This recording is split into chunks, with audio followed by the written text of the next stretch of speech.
we are on our way to the gym. You just saw me eat my pre-workout meal, which was my daily lava cake, day 338. Pretty nuts. But one thing I wanted to talk about too is macronutrient timing throughout the day.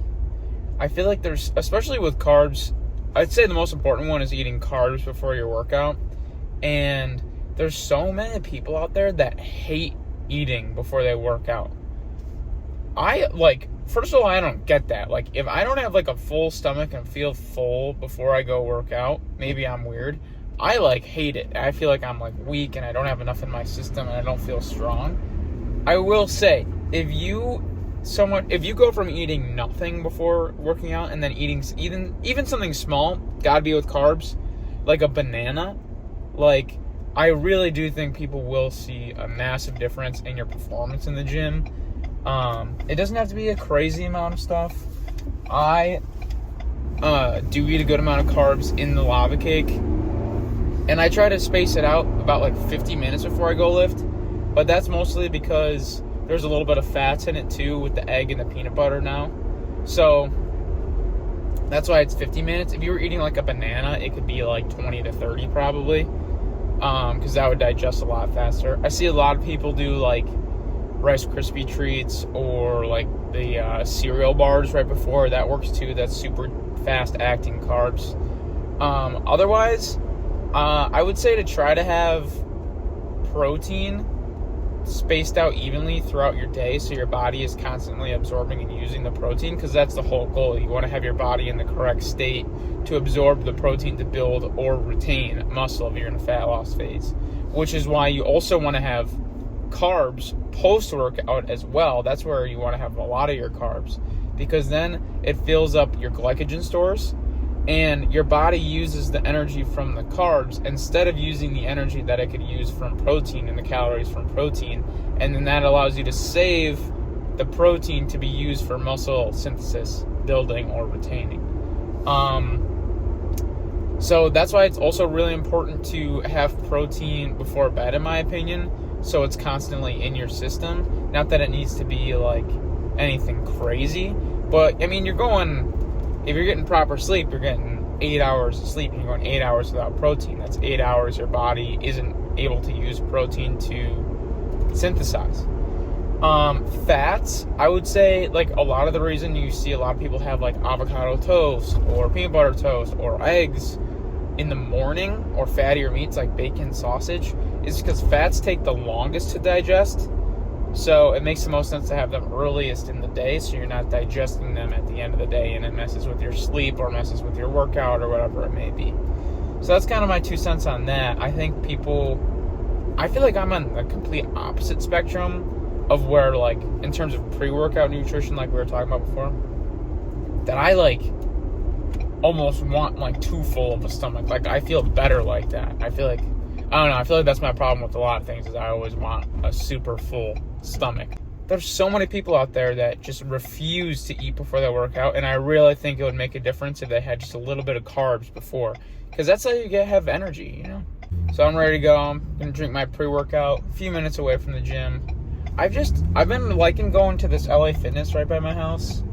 It's harder to film, but I've just kind of liked going and, I don't know, feeling like I'm at a normal gym and just lifting. I don't know. The other gym, it's by far the best to film in for me. But it's just I don't know. Sometimes a lot of times it'll just be me and 2 other people in there, and it'll just be I don't know. It might just be the times I go, because I go at a pretty weird time for a normal person. It's 11 o'clock right now on a weekday. It's not a very normal time to go to the gym. Alright, so we're going to kind of try something out here. I'm going to try to voice over on these workouts a little bit, and I'll probably just let some of them run and be raw as well. So we're just going to see how this goes. So my general training philosophy is pretty much warming up a good amount, getting used to the movement for the day, warming up, but then kind of ramping up to 2 heavy top sets. The second to last one being essentially pretty much to failure, and the last one being I literally have to fail the set and not be able to get one more rep at all. So the warm-up normally starts with really lightweight, like half of what I'm going to use for the top set, and then I kind of start increasing by 50%, and then all the way up to my top set. Honestly, I think I did another set after on those dumbbell shoulder presses. I think I went up to either 90s or 95s, but I think I just didn't record it. So then I moved on to, after that, close grip Smith machine press. This is what's on the plan for me, so it's definitely tricep focused, obviously a little bit of chest too. I kind of like this being on a fixed bar path. I think it helps a lot just to target everything properly. I think a lot of people struggle to grow their arms, especially their triceps, and doing something that's more of like a full-on pressing movement I think is really beneficial to add into your plan, to not just do, push downs or extensions the entire time. You really have a compound movement for your triceps in this case.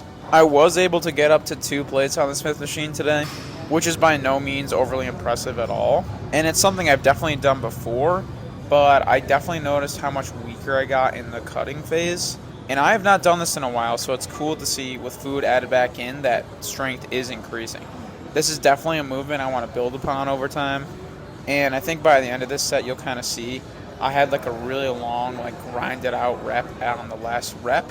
And I kind of wish I had taken it to full failure and legit failed and just gotten the bar halfway up on one more rep. But not every set's going to be perfect. It's cool to to have these videos and I can look back and critique myself. Yep, see you right there. There it is. I wish I had gone for one more rep. Even though I almost definitely would not have gotten it, it would have been true failure. Then the way my coach has set up my upper body day, which is overall just extra added volume to my upper body without adding multiple days to a split, but I get a tricep movement of choice. So I went with these cable crossovers, or cable extensions, whatever you want to call them.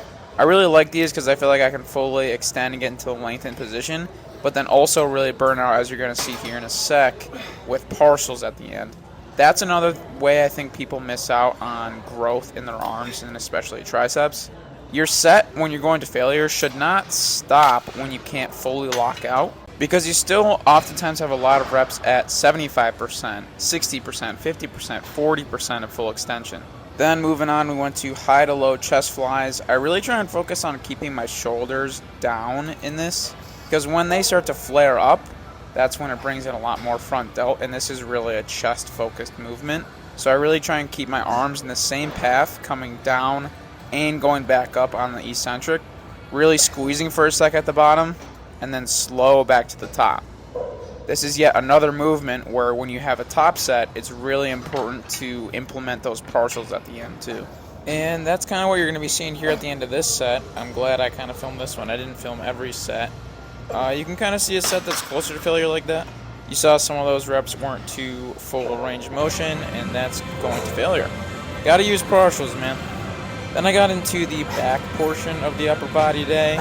I started off with these cable lat pullovers. I really like starting with these because it really kind of helps you target your lats further into the workout. You can feel them getting a little bit more tired. You can really connect with them in your mind a little bit more. And I think that was the first lift back in my early lifting days that allowed me to connect my brain to my lats. Then we have these wide grip lat pull downs. You can see I'm really starting off with really good form, full range of motion.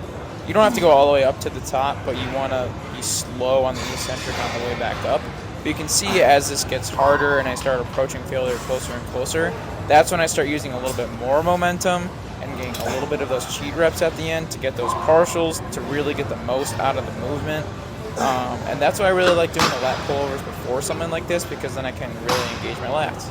This was definitely the part of the workout where I started kind of just filming one set of each workout because I wanted to just kind of get it done and really focus. Because I kind of lost a little bit of focus at some point in this lift for whatever reason. Maybe this was what I was trying to film. But then I just have these hammer curls to finish off, get the last bit of volume on the biceps for the week. These felt really good today. I did, I think it was 4 sets. And these pretty much all go to failure. I think smaller muscles like triceps, biceps versus your chest, you can give more volume to and they recover quicker. But you still really want to take these to failure. And I like alternating and using single arms for these. But then at the end, I like to burn out doing both at the same time because I feel like I can get just a little bit more out of the added momentum from using 2 and swinging 2 at the same time, which allows me to get those partials that I keep harping about this entire time.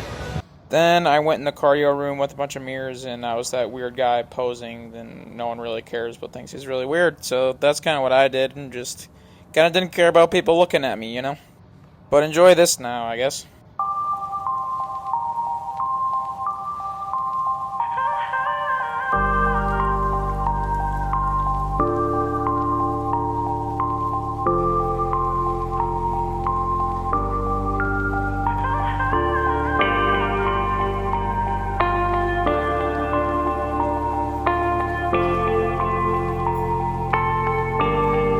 Alright guys, so that was the workout.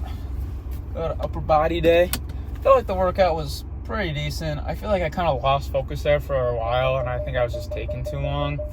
That just happens to me every single time I try and film, I think. I just kind of like, it like breaks up the rhythm of my workout, and that might sound like it's stupid or shouldn't be that meaningful, but like it really does. Like you got to be in a mindset to really push yourself when you're lifting, and when you just like break that like rhythm to like set up a camera to film, and then sorry, person almost cut me off. When you like break that rhythm to set up the film to like get the right angle or like set up your phone correctly, and then it's not set up, it like really like makes the workout choppy. And I was thinking to myself, I mean, like, do I need to just like change the content I want to make? Like, should I just stop doing this altogether and really focus on my workout? Because I never wanted to take away from that. Like, that's the whole reason I got into this stuff, is because I love training. But like, I also really, really want to make content about this. So it's something I just have to get used to, something I have to get over, something I just have to keep working and perfecting the system on, because it's not something I want to get rid of. And I've kind of talked about that on here. But I think I'm going to go with a little bit different style video today. Obviously, you guys would have just watched it. I think I'm going to voice over the workout and kind of like talk through what like my cues are, what I'm kind of thinking about, what's going through my head throughout the lift. So then it can just be a little bit more informational. I mean, I think it's like cool to make the like workout videos with like sound behind it, like going on with it. But you don't, like, people watching it don't really get anything out of that. Like, at least this way I can give some like tips and like what I'm thinking, so maybe you can implement it or you can disagree, and then we can have a conversation about it. Like, I feel like that'll just be more digestible and useful for people. But yeah, so I think I'm just gonna kind of like maybe do a little bit more of this style of videos where it's literally just like in the car talking, then I go lift, and then I talk after and maybe show what I eat, and maybe if something interesting is going on, I'll film a little bit then too. Which in all reality is exactly like Sam Sulek's videos, and a lot of people are making videos like this now. But I don't know, I think it'll just kind of like be my style eventually. Like, this is where it's going to start, and it's only going to evolve over time, and I'm not trying to copy anyone. But I think it's cool to just start and be consistent like this and let it grow over time, you know? I gotta create my own style, but at the same time, it's like, this is what I do. I get in the car, I take my pre-workout, I eat food, I go and I work out, and then I'm done, and then I reflect on it. So some people can say it's copying, and maybe it is, but I think this is just gonna be the starting place while no one even watches these videos anyway, and over time, it's going to just adapt to whatever I want to bring to it, whatever my style ends up being. But now I'm going to head home and have my post-workout meal like we were talking about before. This is, I think, my highest. Yeah, this is my highest carb meal of the day to restore those glycogen stores, and to allow my body to use the carbs for energy and not the protein that I'm also going to have with it, to then be able to use the protein. So I'm going to have 240 grams of rice, 50 grams of banana, 5 ounces of ground beef. So I'll get my protein, a little bit of fats from the ground beef as well, but a lot of carbs from the rice and the bananas, and that's going to allow me to be fully restored, recover from my workout properly, and use the protein to build the muscle that I just tore down. And after that, I'll have 2 more meals throughout the day, because that is technically meal 3. But this is going to be the end of the video. I hope you guys like this style of video. I think it's something that I could see myself being very consistent with over time, because it's easy but also informational, usable for other people, digestible, and hopefully entertaining. So let me know if you like this type of stuff. Just more me talking, more of what's going on in my brain, and less meaningless stuff. So peace out. Happy hunting.